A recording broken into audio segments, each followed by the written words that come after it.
Well, welcome to Storycomic Presents, where we interview amazing storytellers and artists. This is episode 75. I am your host, Barney Smith of Storycomic.com, and we are excited to have with us the highly talented and acclaimed cartoonist and illustrator, Ben Wright Heuman. Ben, how you doing? I'm doing good. How are you doing? Good. And you're here to chat with us about your latest Kickstarter, Less Than Secret, huh? That is correct. This is my first time running an anthology. Funny story, the last anthology I worked on before this was yours. And about half, I did the story for yours, and shortly thereafter, I actually came up with an idea for a longer running project. I ran it by one of my friends, cartoonist Rainer Kannenstein. And it turns out he'd had a similar idea for a project. So we've been planning. It's a longer form thing that I can't really talk about too much, but one of the big things is we haven't even run an anthology before, and that would be kind of the base level of skill that we'd need. Right. So we started talking about, okay, let's plan an anthology. What do we want to do with it? So we brought in a bunch of the random creators we know, came up with a theme, cryptids, and put together Less Than Secret, which is 7 stories. And the entire pitch for it was you have 12 pages, black and white. Give us a story about cryptids. Right. And it's been kind of a crazy trip. Like, you've run anthologies, you know it's completely nuts. Right. So before we just jump in and do a deep dive on the Kickstarter, which is congratulations, you've reached your goal 3 times over right at this point. Yeah, we reached our goal, which was 1,500, in 5 hours. Wow. It was a crazy day. Yeah. So as you mentioned before, what was it like to, for the artists and illustrators and some of the comic book writers and the authors that listen and watch the podcast, what would you say that was the benefit of organizing and participating in an anthology series as compared to some of your solo works? As we say, Ben, I'm a fan of your stuff. I got your thank you here, so I got what compared to doing your own work solo, it's just you and your pencil and your I was gonna say typewriter, you and your you and as saying organizing, almost like a conductor pulling in different people and facilitating. What are some of the benefits and drawbacks of both of those types of projects? Well, I think the big thing is a lot less, weirdly less of the pressure is on you when you're running it, because you end up delegating a lot. And I was doing this, I wasn't the only organizer. Rainer was the other one. Both of us were kind of sharing a lot of the load, bouncing ideas off each other. And in a lot of ways, we put this project together so much faster than if I were just doing it solo. Each of the books you just showed took me a couple years to make. Right. And I did Kickstarters, and everything was being done on my own. I was promoting it myself. I was doing all the writing, all the art. And in this, I had to write and draw 12 pages. And the rest has been sales, which I'm one of those people who doesn't like doing sales, but I can do it. And it's been interesting because, like we said, this Kickstarter we funded in 5 hours. My last Kickstarter for the Letters of the Devil 2 was for $2,000, not $1,500. And it took me 30 days to hit that amount. On the 30th day of the Kickstarter, we finally hit that goal. Wow. And if you can do it faster, I recommend it, because it's a lot less stressful. But yeah, we've had everybody able to contribute in various ways. We're doing interviews with everybody. There's a very talented cartoonist out here in Ohio who's part of the project, Kelsey Crawford. And they've been interviewing everybody, 2 interviews a week on their YouTube channel. And we've been able to get word out about everybody from that. Right. Yeah. And I was watching some of Kelsey's stuff. Yeah. This past week, it's been really interesting. It's cool that she's, as you said, she's pulling in all the contributors, the writers and the artists, and it's been fun watching those interviews. Yeah, and they're an incredible interviewer. Definitely someone to keep an eye out for. They just completed a Kickstarter of their own, Okay. The Legend of Jamie Roberts, and is constantly putting out work. They're one of my big freelancer buddies out here. Yeah. One of the things that we did with this project also that's a little bit different than any anthology I've worked on before is we really tried to get everybody involved in the process. Like we have a Discord chat where we're all constantly communicating. We have completely voluntary sit downs every other Saturday where we basically just meet up and talk about stuff. It doesn't even have to be about the project. And that was really helpful this past year. Right. So when did you, because, as you mentioned, it was, you and Rainier get together, you came up with the idea to do a larger project, but decided this is kind of your stepping stone. Like, let's just try this out first to see how good we are at it. Right. Yeah. Is that now, when did that conversation happen? So talk about timeline. Is you decided to do cryptids. Was that 6 months ago, 1 year ago, 2 years ago? How did this, give us a timeline on this? It was definitely during lockdown. I want to say that we started talking about the larger idea in late May, early June, something like that. Okay. Funny thing is, I came up with the idea and messaged Rainer, because Rainer is one of those people who knows everything about comics, and said, "Do you know if anyone's tried this?" And Rainer said, "Funny thing, I came up with a business model for this like 3 months ago and thought about asking you, and then was like, nah, I can't pull this off." So we had basically the same idea, right? Pretty close to each other. We decided to do the anthology June or July and started inviting people, I want to say in August.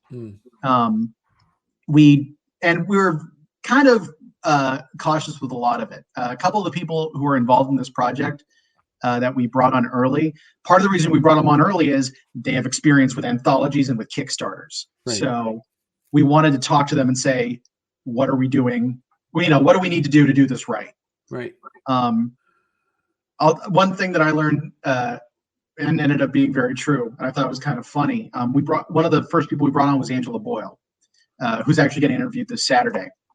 And she's run an anthology called Awesome Possum. I think she's done 4 volumes of it.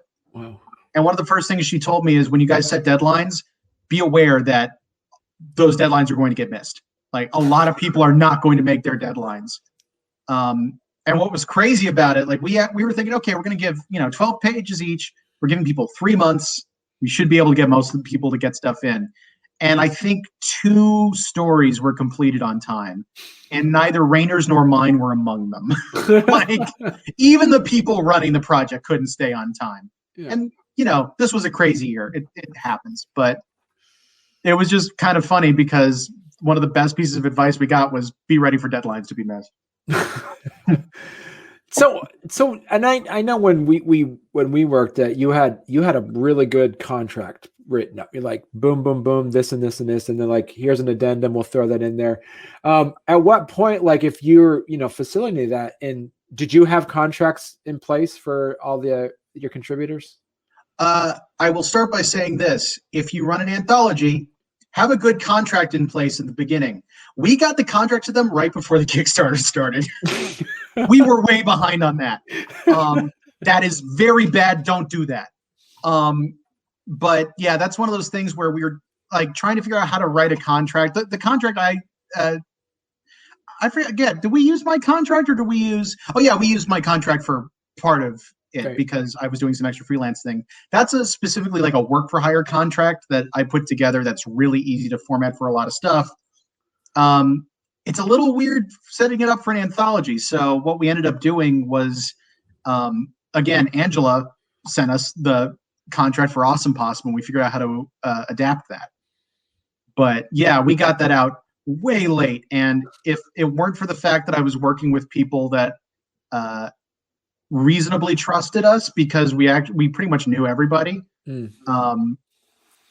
probably wouldn't have done it that way because, there's a certain level of trust you have to have with this stuff. Right. Yeah. Now it's so with that said, I mean, how, just, in general speaking, how much work did you have to put in advance being with your name on the anthology, and how much work did you do on behalf of your contributing artists? Like, did you send me, did you have to do any like finishers on there, or did you have to putting everything together in a thing to make sure it was kind of cohesive and kind of had a specific flow to it? Or well, for the most part, we haven't been doing that. One of our other contributors, Ariane McRae, is the book designer, and she's been responsible for putting it together. We figured out what the order should be, and we know some of the stuff that's going to go in there. Very much like when you and I worked together, because I helped do book design on your anthology. The order is already there, just figuring out what else is going to go into it and how we make that happen. Right. And also too, they have it comes with, it's 7 stories. Now, was that an arbitrary number, or did you say, all right, if it's going to be 12 pages each, it's going to be this? So, or how did that come? Or is that was just based off of the people that your connections that you handpicked responded to that? How did that work? I won't name names here, but we invited 12 people originally. 10 said yes. And of those 10, 6 completed stories, and we got one more person to join partway in. So that's just kind of how it works out. Okay. One of the other things with doing an anthology is you are going to have people who say they'll do it and then aren't able to do it. It happens, especially when you're trying to come up with something out of the ether. It can be really tough. Yeah. And then do you find it works better to, as you say, to, work with people, because then it's kind of hard to hold them accountable if they kind of slip away, especially if you have a contract in place, or, finding people, strangers that you haven't met and say, here's the deadline, boom, boom, boom, boom. Like, what would you recommend for folks doing this? I'm glad we went with people we knew for the first one, because that did make the pressure a little bit less. There were definitely some people that were new to either Rainer or me. Like Kelsey's an example. Rainer doesn't know Kelsey, or didn't before this. But I was like, I know Kelsey, and Kelsey would be very valuable on this. I trust them. Let's bring them in. Right. And there are a few people from Rainer's class. There are a few people from. We did have a bit of a variety there. We also ended up getting an editor through Kelsey that neither Rainer or I knew, named JD.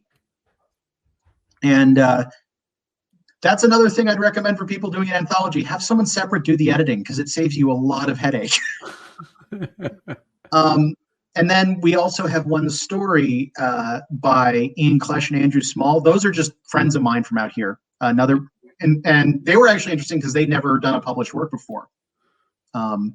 I just happened to know them, and they'd wanted an opportunity to break in, and it's kind of funny. They independently had come to me saying, I'm getting kind of stir crazy in my house. Do you have any projects you want to work on? And they did this within a couple of days of each other. I'm like, you guys should talk. And so they ended up joining the project and putting out a great story. But yeah, so we kind of had a mix of people that we really know well and people that were kind of brought in based on the recommendations of others. And if we were to do another project, I'd honestly be pretty interested in opening it up more. Right.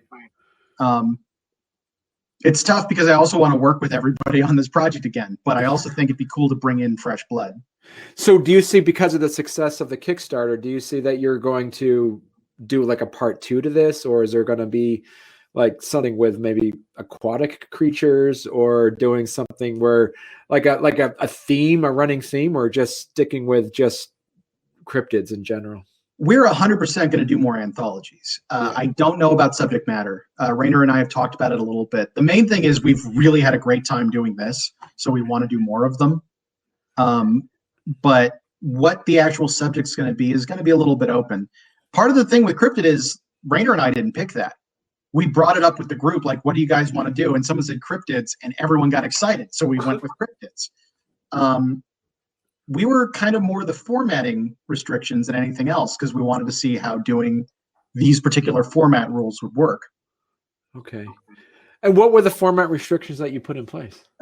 Let's see. The pages are 5.5 by 8.25, which is slightly smaller than half letter. It's actually it's sort of the imperial closest to, I want to say A4 or A5, which is a metric sized paper. Huh. It's a size that a lot of mangas printed in and stuff like that. I can actually show you. So I was doing a dummy for the book sleeves that we're selling for the special editions. Right. And this is about the size of one of those books. I was using a Junji Ito book for it. Okay. So yeah. We had that. It was going to be 12 pages. We required grayscale. And the only content restrictions was, we said we were shooting for roughly PG-13. Just because if you give cartoonists enough leeway, you never know what's going to happen. But we basically just said that so we'd have an excuse if we're like, this is just inappropriate. We're not going to be able to sell this to a general audience. That's awesome. So yeah, so that was about it. Okay, all right. So let's jump in and just check out. Let's just go through the walk us through the Kickstarter here. So, as we say, that's awesome. You hit you're knocking on 5,000 and 10 days to go. So you're 2/3 the way through. So as you mentioned, so if you want to, let's go through the tiers that you had, the pledge levels you have on here. Sounds good. Well, first off, you mentioned we're near 5,000. We are doing a stretch goal system where, just because we've made our base goal, what all that means for anyone who hasn't done Kickstarter is that we're getting paid. Yeah. If you don't hit the base goal, you make no money. Everybody gets refunded. You go home with nothing. But the basic way we're doing this is the more money we can raise with the Kickstarter, the higher page rates we can pay our contributors. Your anthology was part of a business, so it was you had a decent nest egg. You were actually able to pay us reasonable rates. We cannot do that yet. So the deal we made at the outset was, as long as the Kickstarter gets funded at $1,500, every creative team will get $10 a page, which is really low. Right. That is way below what this type of thing should be, but that's sort of the starting rate. The thing is, the more money we make on the Kickstarter, the higher we're paying people. Right. So we hit 5,000. I believe at that point we'll be at $20 a page, and every 1,000 beyond that's another $5. So however high we can get it. Wow. That's basic. That's our most basic version of that goal. Right. So actual reward tiers, by the way, all the names were just because I like fun names. Most basic level is just for people who want to donate a little bit. Well, at the very least, you'll get credit in our book. $7 will send you a PDF. By the way, every level past this with the physical books, you at least get a PDF. Okay. So you'll always get a copy of the book in some form. And if you get physical, you'll get both. $20 is the paperback edition. And how many pages is it? It's looking like it's going to be 108. We haven't put together, 112. Okay. We haven't finished putting together the file, but that's roughly what we're estimating. It'll be right around there. And that's a great price, $20 for a graphic novel over 100 pages. And that's with shipping included in the U.S. Wow. Okay. We are unfortunately not doing anything internationally right now because shipping's gotten a little complicated, but we are planning on making the book available after we're able to get everything put together. Okay. Then beyond that, at 50, this is where it starts getting interesting because we're going to have hardcover editions of the book. Okay. First time I've had hardcovers of my stuff. I'm kind of excited about that. And where are you getting those? What publishing? What printing place are you utilizing for that? We're currently looking at a printer called Mixam, Mixam. Okay. Actually, here, I'll put it in the chat just so. Yeah. That's got a couple letters in it that don't translate very well. Okay. But what it does, they are a US-based printer that has a lot of different options, including offset printing which for people not in the know basically means you can print a ton of books for a lot cheaper. Right. And their hardcover rates are pretty inexpensive, so I figured I'd go for it. We're also going to do at the $100 level those hardcovers. I'm going to be making handmade book sleeves for them. Wow. Sample of that. The dummy for it right here. Yeah. And the very top level, 800, we have a fun thing that Angela Boyle is doing. Angela did a version of this for her last Kickstarter, Awesome Possum. It's a cabinet of curiosity with a mix. On hers, it's a mixture of actual natural science things and kind of goofy things. This is going to be more cryptid themed, so most of it would probably be goofy, but she puts together an entire spice rack basically with this stuff, like hand making some of the individual pieces and stuff like that. It's a really, really cool tier. That's awesome. Have you had no one? You got 5 of those. No one's done it yet. One of the other things I'd recommend for people when you're doing a Kickstarter, have at least one tier that's really, really like top of the line. It doesn't matter if anyone backs it because it'll mean a lot more people back the one right below it. But even if one person backs this, that jumps us a lot. Right. And I want to just to point out here, and I think this is important to say, even though this is fun and $800, this actually is art. So you're actually buying like that. That's artwork. Yeah, this is a commitment. Like, there's a reason Angela's only doing 5 of them because she's like that. That's crazy. She's also doing commissions, which is one of the other things we're offering. Right. Wow.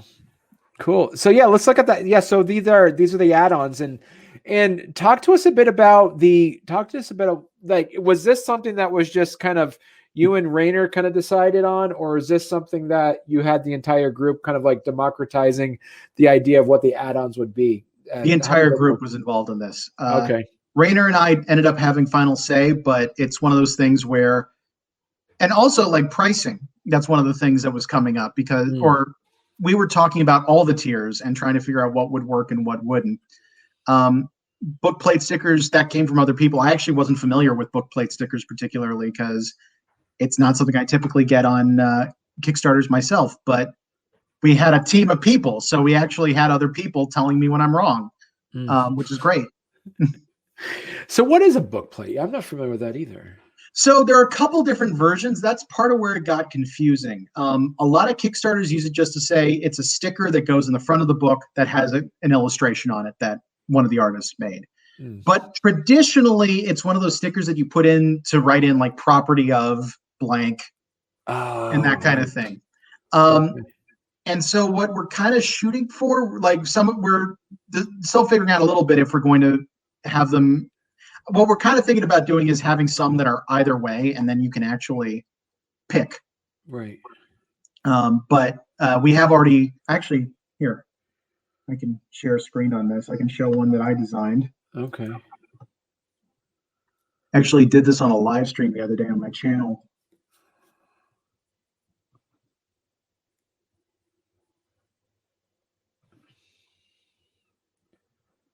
And share. All right, let's see here.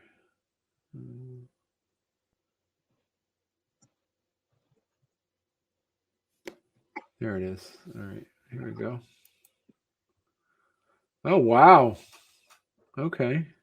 And then they would write down and that would be the empty spot right there. Is this, so let me ask you then, Ben, is this digital or this hand drawn? This is digital. I did it all in Clip Studio. Okay. Funny thing, it turns out everyone in the group except one person went all digital on their project. Oh, really? It wasn't originally how it was going to work out. There are other people doing traditional, and I've also done traditional stuff in the past. You brought up my letters books. Those are kind of half and half, but okay. Like they had a lot of traditional work into them. This was 100% digital. So let me ask you, as a creative, do you see because that you've seen like just the success that your anthology series turned out, looking at it from a business perspective, is this going to hamper any of your project ideas that you're going to do solo projects on? Because you mentioned like your book 2 took so long to get funded. Are you now worried that from a business like a business perspective that you might move more towards doing more anthologies instead of solo projects? It's not something I'm so much worried about. I think it's one of the things that's going to be a much bigger part of what I do because I really liked it and it was really good for my creative process. Okay.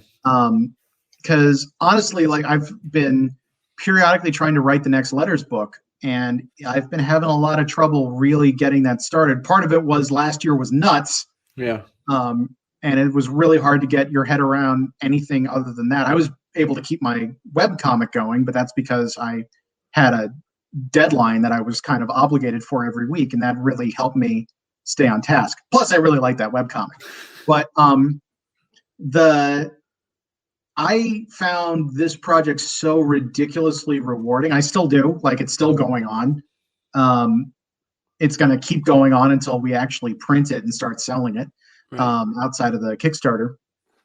That I absolutely see myself doing this more often. And I see myself participating in more anthologies. Your anthology was the first one I'd actually worked on in a very long time. And I forgot how nice it is to do that kind of freelance work. Right. So going back to this, let's look at, you have here your, there we go.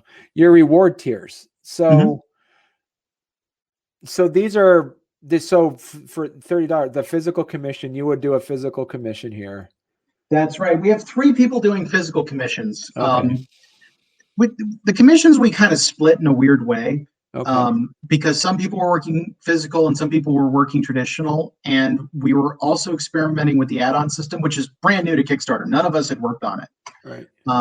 And so we weren't sure if it would be better to have commissions on one or the other. So we kind of did both. Like all the physical stuff is being done as an actual reward tier. You get a digital copy of the book, and then you get this. So like this is the main thing you're getting. Right. And then everything, all the digital ones, you can add on to any other tier if you want to. Okay. So we kind of did it as an experiment, half and half, to see what would happen. For physical tiers, I've been messing around a lot with graphite wash for spooky artwork and things like that. Are you familiar with Scary Stories to Tell in the Dark? Yes, that artist. This is what I'm pretty sure he was using. Wow. Okay. And so I've been playing with it, and I absolutely love doing it. Actually, I've got, where are they?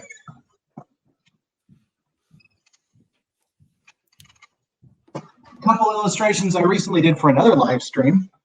One of the things that we're doing as a promotion is a Draw This in Your Style challenge. Okay. Where we, one of our people, Andrew Small, did an illustration of his cryptid, the Rougarou, and we all had to do it in our own style. So I did one using this method. Oh, wow. Okay. Yeah. And also just because I had extra time on the stream, because it's actually a pretty quick but messy method. Right. Again, you can get something like this as my physical commission. We also have a watercolor one from Angela Boyle, and Kelsey has a really cool one that is sort of this monster silhouette illustration. Okay, if you scroll down, you'll get an idea of what the art styles look like. And so far, a few of the physical commissions have gone. Like we've actually had, they're not completely sold out, but we've definitely had people picking them up. Digital, I feel a little bad because we haven't been getting a lot of bites on this stuff, even though it's awesome. I'm worried the add-on system might be a problem, but if you guys want this stuff, grab it because it's all available. And it's awesome. Like that's Andrew Small doing an illustration in kind of a watercolor style, and you'll basically just get the digital file with this. Right. You have Ariane McCrae doing character design stuff. By the way, that's digital. Can you believe that? What's the, and then you there, and they would get those, was it 300 DPI or larger than that? I don't know if any of the creators specified resolution, but that's probably what we'd send it at. Right. Okay. And Rainer is also doing them using basic character designs. And yeah, it's awesome stuff. And then how did how did the early bird specials go? Did you get Incredibly well? Like, that's one of those things I would also recommend for anyone running a Kickstarter. I'd never done early bird specials before, but I know other people who had. I decided to try it, and you can actually see the numbers change dramatically as soon as the early bird specials expired. right? We got just shy of $4,000 in that first week, and a big part of that was early bird specials. Wow. Okay. Yeah. Cool. Yeah. One of the things that's been weird about this Kickstarter. So this is my third Kickstarter, and the way it usually goes is you have a big boost at the beginning, a big boost at the end, and in the middle you're barely getting any movement. Right. So you may go for 30 days, and out of those 30 days, 15 of those days, nothing happens. And on a bunch of the other days, you get one backer. Including today, we have never had a day go by where we didn't get a backer. Wow. I've never seen that in one of my projects. It's crazy. It's great. We love it. And one of the other things that's been really interesting, because we get to see all these numbers, almost half of the traffic we've gotten have been people just discovering us in Kickstarter. Wow. So like, it wasn't even people we brought in with our advertising. That was going to be my question for you, was like, what have you discovered that you're doing really well? And what have you saw through the advertising? What are the things that when you're sitting around in your planning sessions to say, oh, we have to do X really well, or do it, or whatever that thing is, and you turned out that it had no legs on it whatsoever for you? Honestly, the big thing was the initial push, because I mean, first off, no one was expected to keep up the momentum for an entire 30 days. We'd all burn out. Right. I'm keeping up the momentum because I'm one of the people in charge. I've basically been posting stuff to social media every day. I'm sure people are sick of me. But with one of the big tricks with Kickstarter is the more you can demonstrate that you're popular, the more they will promote you. On my last Kickstarter, I think 20% of my traffic came from people on Kickstarter discovering my project. And now it's 49%. And a part of that is we made goal in 5 hours. We've kept a consistent, like, at least several backers a day, right, for the entire time. That makes Kickstarter's algorithm say, this is a popular project, they're worth giving more attention to. And was that deliberate to keep your goal as low as you could, to make sure to kind of hope you'd hit it? Because as you said, if your first book, the book you did was just you, but you made your goal 2,000, where this one you have a group of folks that you made the goal 1,500. Our original goal that we've been talking about was about 3,000. Okay. And we really thought, we're thinking about getting it lower because we were worried we wouldn't be able to hit 3,000. Yeah. There was that legitimate fear, and when that happened, no one got paid, right, which, like, Rainer and I were really worried about. So we talked about 1,500. We were looking at a lot of variables. We even I brought this up. I don't want this on Rainer. This was me. But I brought up the possibilities, like, can we see if people would be open to be paid $5 a page just so we can do less? And I really didn't want to do that because we told everyone $10 originally. Right. It was like, would people be interested in that? And we ended up doing the math, and we realized that if we did the absolute bare minimum, we could pay everyone except Rainer and me, and do $10 a page.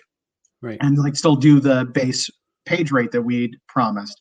The catch would be we would hang on to any additional copies so that we could try to recoup some costs by selling those. Right. And, like, we were really worried that even 1,500, it's like, that's going to, like, we'll probably make 1,500, but it'll take a week. That was sort of our thinking. Like, it'll take a while. If we're lucky, we'll get it done in a week. And then it happened in 5 hours, and we're like, oh, wow, should we have asked for 3,000? And increasingly what we were thinking about is, no, this was the perfect amount because we got to say we finished in 5 hours. Right. what was really crazy is that day, because for the launch, we actually had a live stream that had everybody in the project on it. Wow. So all 9 of the people who'd gone into the book. And so we did that video, and by the end of the video, we were past the halfway point. And the rest of the day, we were getting messages in the Discord with everyone updating, like, we're up to 800, we're up to 900, what's happening? And one of I think also ways you mentioned, one of the benefits of doing an anthology is that just means there's more people to help promote the project. Absolutely. Yeah. One of the things that, credits where it's due, I think a lot of the backing that we got early on came from our editor, JD, because JD seems to have a very good Twitter game. And posting on Twitter I don't know exactly where it came from on Twitter, but JD's tweets seem to have a lot of response, and we have a lot of numbers saying that we did get people from Twitter. Wow. Okay. So it does seem to be that, everyone's been contributing in different ways. We've had 2 people do art challenges. I showed the Draw This in Your Style challenge. We also have a coloring page challenge that Angela did. We've got those kind of floating out in the ether. Right. It's been really interesting. Kelsey, of course, doing the interviews. That's been the other big thing. They're live streaming twice a week to do that. Using the same streaming program you are, by the way. Like, we're all doing that. Right. Yeah. No. Yeah. Streamer is it's a great project. It's a great product. I love it. Yeah. So talk to us again about just for those that are watching or listening to this, is that so as of this live recording, it's got 10 days to go, and so it ends then on, was it May 1st or May 2nd? It ends on May 3rd, actually. May 3rd. Okay. Yeah. All right. So May 3rd, 2021, that's when it's going to end. And so those that are listening to this on a podcast a year from now, we'll probably be talking about volume 2, right? Hopefully, yeah. At the very least, if you go here, you'll find out where you can buy the book. Right. So what can people expect out of this? We said it's 7 stories, 7 things. Who's the audience? Who's the audience for this? It's an excellent question, actually. Cryptid fans, for one. I would say we were generally shooting for accessible by, I'd say 13 plus is fair. I think there's a lot of interesting indie content. One thing that was really funny, because Rainer and I both kind of were thinking horror when we were coming up with our stories. We're the only 2 like straight up horror stories in the entire thing. There's comedy, there's slice of life, there's magical realism. There's a real mix of genres in there, and all of it is good. Like, it's one of the things that was really fun is figuring out the order for the stories. Like, we were bouncing around a few ideas.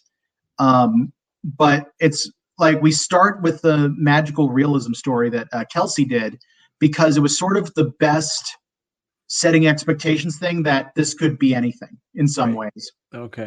We didn't want to start with comedy because we didn't want everyone to think every story is going to be comedy. Actually, that picture you just brought up with Angela's story, that's one of the ones I'm personally most excited about, because it's a prose and comic fusion.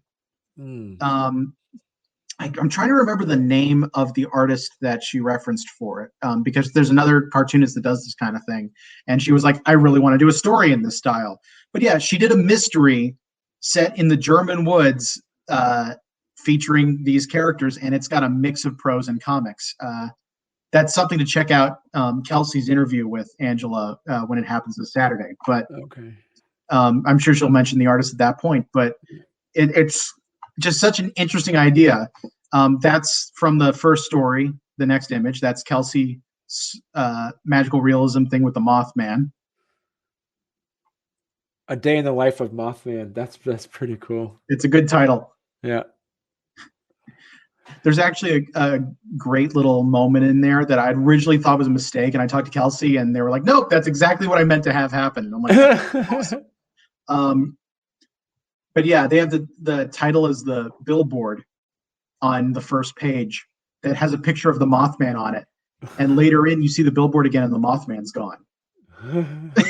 I was like, oh, that's awesome if that was meant to be.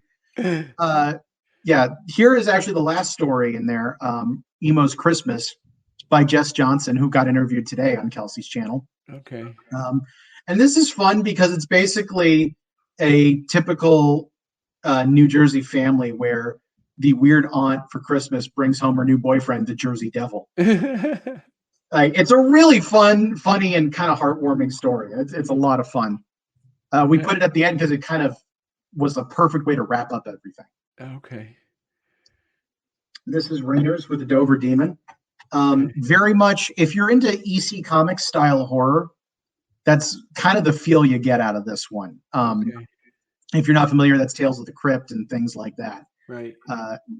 Really fun, really spooky. I remember Rainer talked about the fact that the entire reason he picked this is because the images he found of the Dover Demon made him really uncomfortable. So he's like, I'm just going to draw him over and over again. That's a perfect reason to do that. Right. Here we have one of the other funny stories by Ian Klesch and Andrew Small. They're the only team that worked on this. Ian was the writer, Andrew was the artist. Both new to having stuff published, and they've been fantastic to work with. Hire them. But yeah, it's Rougarou catfished by a dog person, which is all about a Rougarou, which is kind of it's a dog person, using a dating site. Yeah. JD, I mentioned before, was the editor that got brought in. And so JD was working as an editor in part because his hand had gotten injured earlier in the year. But by the time we were getting ready for the Kickstarter, it had healed enough. He was like, I really want to draw something for you guys. And he made the cover, which we love so much that we're selling as a poster. I love it. It's his artwork kind of reminds me of the Berenstain Bears hand. It looks like something from. I could see that. Yeah. Yeah.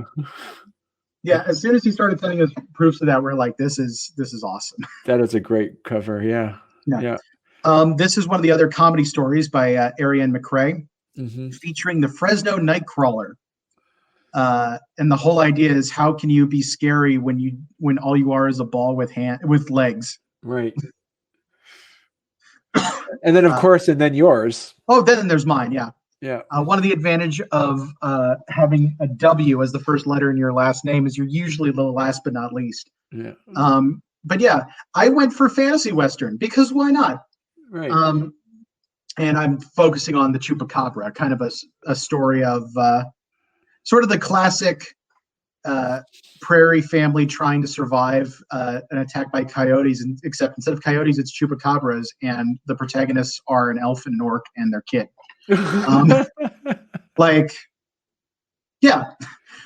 Funnily enough, I actually wasn't going to be the only Western story, but unfortunately one person had to bow out. Right. Wow. But yeah, we've got a pretty wide range of stories we're covering. I'll tell you, with mine, it was one of the most refreshing projects I've worked on in a long time, because if you've worked on one or two things for a very long time, getting to do anything different feels amazing. Right. Yeah, this is the first story I told that wasn't Cost Pain or Letters of the Devil. Right. Wow.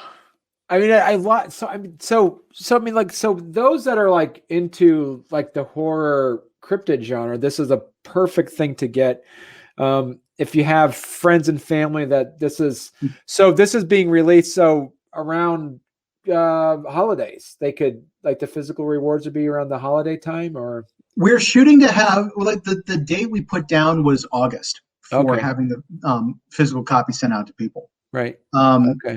Which I'm hoping is enough time. Every project I've done before, it's taken a little bit longer, but I allowed more time than I usually do. Right. And last year didn't count. You were trying to get a book printed last year. It was nuts. Yeah. I'm hoping this year it's going to be a lot easier. Plus, we're working with a different printer. We're going to see how that goes. Right. But we're pretty close to having everything put together. Oh, one name that kind of hasn't been brought up a lot in this because we're still finalizing some of the details, but we're hoping to have Steve Bissett write the introduction. Oh, nice. Yeah. Okay. Yeah. We're in the final stages of that, and I think it's fair to go ahead and mention it. But yeah. Yeah, no, he's another Vermont guy right here too. Yeah, So we're like half of these people used to be his students, and it's also involving cryptids. So it seems appropriate to ask Steve if he'd be up for it. right. Yeah, we're hoping to have the final paperwork done on that, but it's not premature to say that. Right.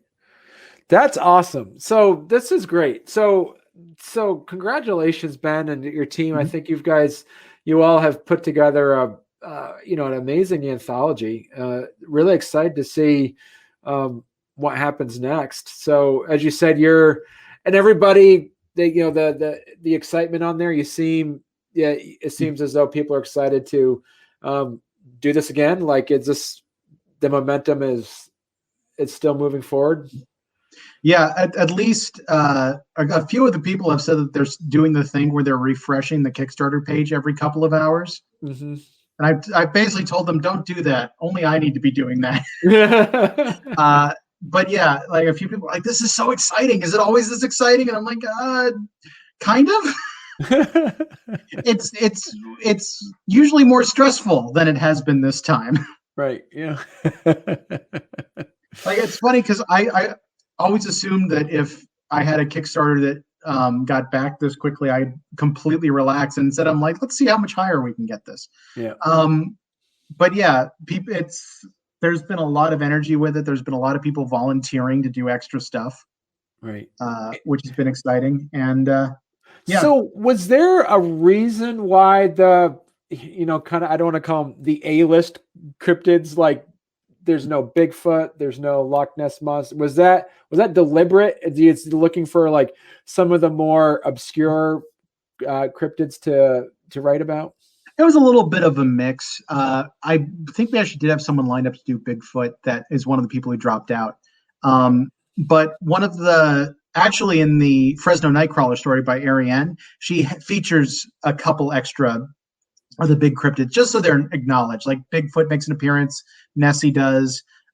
There's the Gillman, which is basically the creature from the Black Lagoon. Right. But yeah, I think for the most part, people were just like, let's pick a weird one because everybody does these other ones. I picked Chupacabra, which is pretty normal. Right. I know Kelsey picked the Mothman because they lived on the Kentucky border for a long time, and that's exactly where Mothman sightings happened a lot. Yes, that's true. That was like, yeah. I was reminded of that because one of our viewers from the Daily Dan blog, he actually does a YouTube channel about hunting Bigfoots, and he also does comic book reviews. So he's a guy he's a fun guy to check out. But that's interesting. So I'm really curious because this is there's so much resource in cryptids. There's so much stuff going on here, and also was it also deliberate to make them all more North American-esque cryptids? It's compared to other parts of the world, or? I think to some degree that's just what people found that was interesting. Right. Angela's is a German cryptid, the Elwitritzk. I might not be pronouncing that correctly. Right. Okay. Yeah. We also originally had someone who ended up having to drop out who was going to do an East Indian cryptid. Okay. But yeah, and technically the Chupacabra is Puerto Rican, which is still American, but not what most people would tend to think of. Yeah. Okay. But yeah, I think it was mostly just we all pretty much went to the wiki page and it's like, what are cryptids? Like, what's a list? Just trying to find something that looked interesting. Wow, this is great. Go ahead. Sorry. No, I was just gonna say I did Chupacabra because the setting I was working on is actually a Dungeons and Dragons setting I'm working on, and I'd statted the Chupacabra for it. So I'm like, this is a good opportunity. There you go. Yeah. Yeah. So Ben, this is great. So thank you very much for coming on, and please, anytime that you want, like you're doing another anthology, doing anything else, Letters to the Devil Part 3. Yeah, man, come back on. This has been great. Yeah, I'd love to do another letters book. I actually know exactly what I want to do with it. I just need to sit down and write it. Yeah, Good. that series is not dead. I just need to take time to figure out how I'm going to do it. Right. Well, this only came out last year. I mean, it's, so right. Yeah. It was just last year. Yeah. And one of the things that's funny about any of these books, when you're actually doing a full graphic novel like that, you're looking at several years of work, and by the time you're done, it's practically outdated. Right. It's funny because I really try not to date my work too much, but there's a reference in the second book, The Legacy of L, to the 2016 election, because I was just like, this particular group of people, I can't, this is the exact best way I can possibly have for them to have met, Right. outside of an election party losing their minds. Yeah. But other than that, I was like, I almost don't want to do this because it dates it too much. And then as soon as I was done, I was like, yeah, this feels more dated than I'd want because I've been working on this for a couple of years. Yeah. Yeah. But it's good. So congratulations again on reaching your goal. Really excited to, check this anthology out, and congratulations again, and congratulations to all your contributors too. So thank you.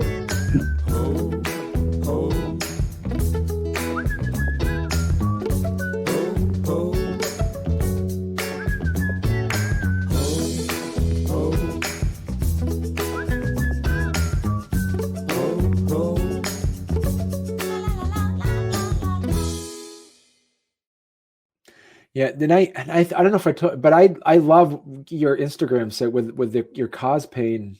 Oh, thank you. Comics. Those, where do you come?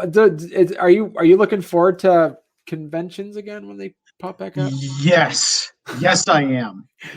I really need cons to come back. I've been going off of backlogged material for a year, pretty much. Really? Yeah, and one of the craziest things about it, the 200 strip is coming up. Wow. And my last con was over a year ago. Wow. It was 13 months ago, I think. And the other thing is, cons never stopped in my comic. Despite the fact that no in-person cons have really happened over the last year, they kept going like nothing happened. And it's kind of getting tough to figure out how to deal with that. I actually wrote this really existential comic that I thought about doing, where one of the people has a nervous breakdown and realizes that they've been in their house for an entire year and just have been making this whole thing up. And then it would just pull out to me drawing the comic, looking at it, going, nah, delete, new comic.